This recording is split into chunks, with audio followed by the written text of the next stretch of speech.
দেখো বন্ধুরা রেডি হয়ে গেছে সোয়াবিনের কিমা যাকে বলে রান্না একদম রেডি। দারুণ দারুণ। আর আগেই বলেছি পেঁয়াজ রসুন দিয়ে খেলে বেশি ভালো লাগবে, যেহেতু আজকে শনিবার সেজন্য পেঁয়াজ রসুন দিতে পারছি না। এখন সোয়াবিনটাকে আমি ছোট ছোট করে কেটে নিয়েছি, হালকা করে গরম জলে ভিজিয়ে রেখেছিলাম। Hello guys, good morning. তো আজকে আবার চলে এসেছি কিচেনে। দেখতে পাচ্ছ আজকে শনিবার, এমনিতে নিরামিষ বেশিরভাগ হচ্ছে, তার মধ্যে আজকে শনিবার, আজকেও নিরামিষ রান্না হচ্ছে। তো চলো তোমাদের দেখাই আজকে নিরামিষ রান্না কি স্পেশাল হচ্ছে। তো চলো ব্লগটা দেখতে থাকো। তো দেখো বন্ধুরা কত কি রেডি করে রেখেছি, এখন রান্না বান্না কিছু করতে পারিনি। এই দেখো এখানে হবে এগুলা পটল পোস্ত, এদিকে হবে সোয়াবিন, স্পেশাল করে রান্না করব আজকে সোয়াবিনটা। এখানে আলুও কেটে রেখেছি। তোমরা তো এরকম গোটা গোটা সোয়াবিন খেয়েছো, কিন্তু আজকে আমি অন্যরকম করে সোয়াবিনটা রান্না করব। দেখো তো যাই হোক, সোয়াবিনটা নিরামিষ করেই হবে, পেঁয়াজ রসুন দিলে ভালো হয়।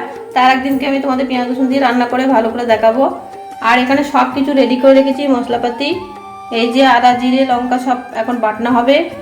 এইদিকে এখানে তেঁতুলের চাটনিও হবে, এখানে তেঁতুল আর তার সঙ্গে টমেটো কেটে রেখেছি।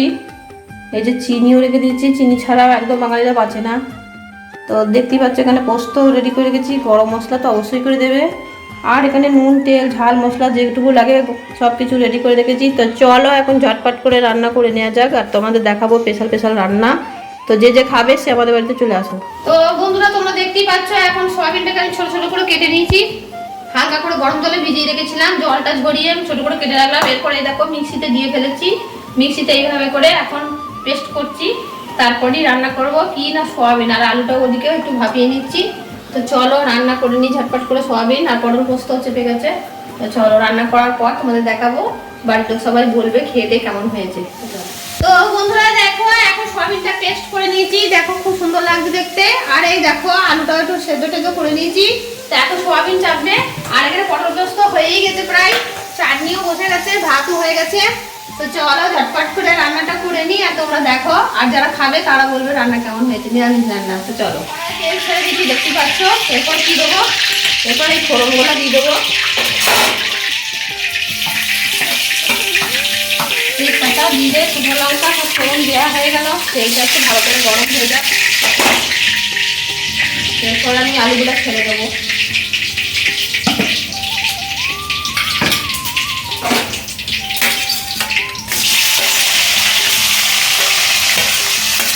তোমরা আলু দিয়ে খেতেও পারো, আবার আলু না দিয়েও খেতে পারো। তা আমাদের বাড়িতে একটু আলু না হলে হবে না, যেহেতু আমাদের বড় ফ্যামিলি। চলো ভালো করে নেড়ে নিই। আলুর মধ্যে এখন লবণ দেবো, হলুদ দেবো, যে যেমন হলুদ খেতে পারো যে যেমন লবণ খেতে পারো দেবে। একটু চিনি দিলে ভালো হয়, বাঙালিদের বলে না একটু চিনি ছাড়া খেতে পারে না, সব জিনিস একটু চিনি দরকার হয়। ব্যাস চিনিটা দিয়ে দিলাম, একটু ভাজা ভাজা হয়ে গেছে। এরপর আমি কি করবো জানো, এরপর এই যে পেস্টটা আছে সোয়াবিনের, টমেটো দিয়ে সাজিয়ে রেখেছি দেখতেই পাচ্ছ, টমেটোটাও আমি পেস্ট করে নিয়েছি। এখন এইটা আমি এর মধ্যে দেব।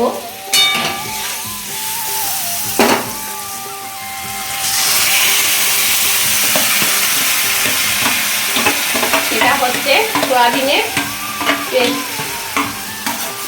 সোয়াবিনের পেস্ট, বুঝতে পারছো। কাশ্মীরি লঙ্কার গুঁড়ো তো অবশ্যই করে দেবে, যাতে দেখতে ভালো লাগে।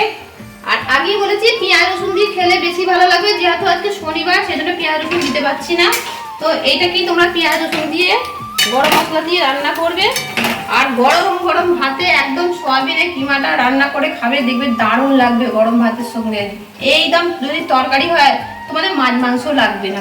তো চলো রান্নাটা করি। বন্ধুরা এটাকে এখন একটু নামিয়ে রাখলাম, দেখতে পাচ্ছ। এটাকে এখন বাটনা আলাদা করে আমি একটু ভালো করে নেড়ে চেড়ে ভেজে নেবো। তারপরে আমি এই কিমাটাকে ওর মধ্যে ঢেলে দেবো, তারপরে একটু জল দিয়ে নাড়াচাড়া করে ঢাকা দিয়ে দেবো, একটু ঘি গরম মশলা দিয়ে নেড়ে চেড়ে নামিয়ে দেবো। তো রান্না কমপ্লিট হয়ে যাবে কি না সয়াবিনের কিমা। চলো তো বন্ধুরা দেখতেই পাচ্ছ একদম সয়াবিনের কিমা যাকে বলে তো রান্না হয়েই গেছে।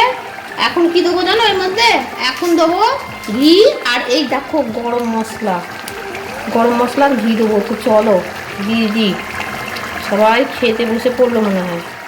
তো দেখো বন্ধুরা রেডি হয়ে গেছে সোয়াবিনের কিমা যাকে বলে রান্না একদম রেডি। তো চলো এবার টেবিল চেয়ার পাতাই আছে, তো চলো খাওয়া দাওয়া করা যাক।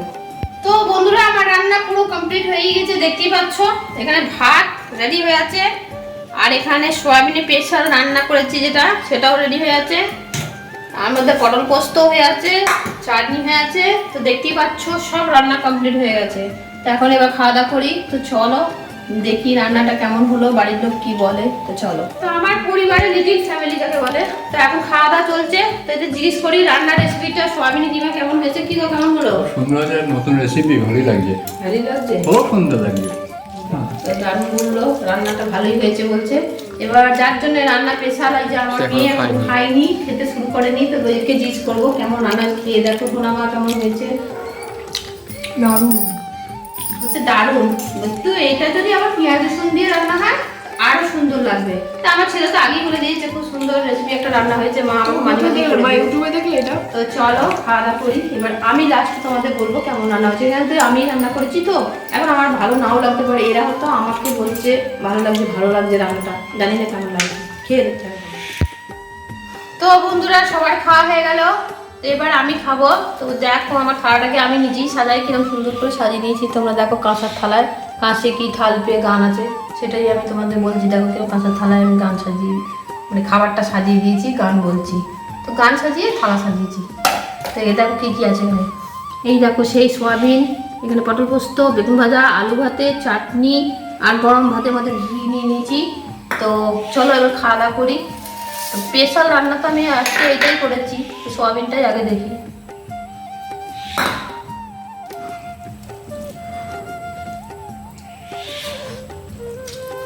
খুব সুন্দর রান্না হয়েছে, বললাম না সবার খাওয়ার পর আমি খাবো, খেয়ে বলবো কেমন হয়েছে। তো আমি রান্না করেছি বলে যে আমি প্রশংসা করছি সেটা নয়, আমার বাড়ির লোকগুলোও সবাই বলেছে খুব ভালো হয়েছে। তো এটাকে যদি পেঁয়াজ রসুন দিয়ে রান্না করতাম আরো ভালো হতো, যেহেতু আজকে শনিবার করেছি, নিরামিষ করে করেছি, সেই জন্য যেমনই হয়েছে ভালো হয়েছে ঘি গরম মশলা দিয়ে। তো চলো। তো বন্ধুরা সারাদিন পর খেতে খুঁটে এখন ছাদের মধ্যে এলাম। তো খাওয়া দাওয়া সম্পূর্ণ শেষ করে দিয়েছি, আমিও খেয়ে নিলাম। তো নতুন রেসিপি রান্না, সয়াবিনের কিমা আর পোস্ত, পটল পোস্ত রান্না করেছি। তো খেয়ে দিয়ে সবাই তো বললো খুব ভালো হয়েছে, আমিও খেলাম, আমারও খুব ভালো লাগলো। তোমাদের যদি ভালো লাগে এরকম রেসিপি তোমরাও করতে পারো, তবে পেঁয়াজ রসুন দিয়েও করতে পারো, আবার নিরামিষ করেও করতে পারো। তা যাই হোক, ভিডিওটা কেমন লাগলো রান্নার রেসিপি তোমরা অবশ্যই করে জানিও। আর যদি ভালো লাগে তাহলে লাইক কমেন্ট শেয়ার করতে একদম ভুলো না। আর যদি নতুনত্ব কিছু দেখতে চাও সেটাও আমাকে কমেন্ট করে জানিও। তো যাই হোক আজকের মতন টাটা।